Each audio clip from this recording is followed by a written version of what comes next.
Oh, it's great to have Nainesh Kotak from Kotak Law on the couch with us again this morning, because anytime Nainesh comes in, we always learn something. And what we're learning today is if you get into a motor vehicle accident and are injured, compensation received for pain and suffering does have to go through your insurance company. But the deductible is rising and has been rising every year.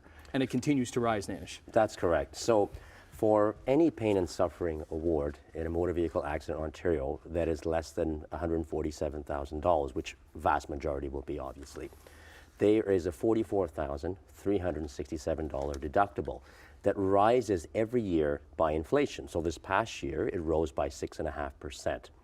And the kicker to this, insurance companies keep that deductible.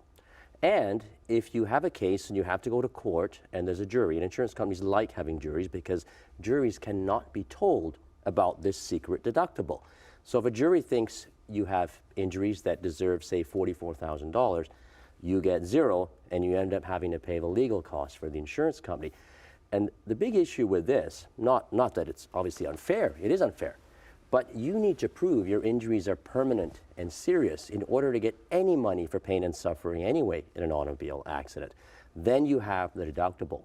You want to juxtapose this against the accident benefit regime, the no-fault portion of our compensation regime. Income replacement benefits have remained at a maximum of $400 a week since 1999. They're not indexed to inflation, and they've remained the same. We have record insurance profits between actually 2020, and maybe because of the pandemic, but the trend is continuing. Their profit ratio in Ontario was 27.3%. FISRA, the regulatory authority, wants it to be at 5%. Even last year, 2021, it was 23%.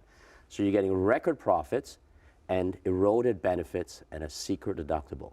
This is how unfair our compensation system is. Are we just making people aware? What can be done about this? Right. Because this is government level stuff. Right. So look, a lot of it is awareness, but yes, look, the insurance industry has a big lobby. You know, they lobby the provincial governments regularly. It's important the general public realizes this. And look, you can write to your MPP and say, hey, is this fair? I'm paying like the highest premiums in the country, in Ontario. We really pay, used to be BC, and I think we're getting ahead of them now, right? But we get the most unfavorable system, really, in my opinion, in the country. And what are we paying for? So I think that certainly there needs to be an awareness of it. Get in touch with your MPPs and with FISRA, the regulatory authority that is supposed to really police insurance companies. And when I talk about this, there's one insurance company that, and it's economical insurance, and I've got cases with them.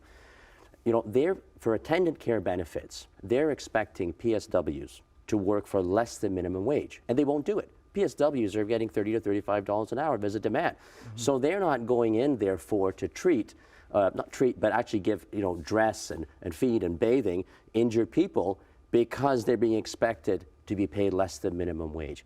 This is how unfair our system is. We're running out of time. Quickly though, anybody watching right now that maybe got into an automobile accident, any advice that you have for them if they do want to go up against the insurance companies, or just what do they do in that situation? Right. Look, obviously get medical treatment. Get the support of your treating doctors and specialists so that you can demonstrate that you have permanent injuries if you do.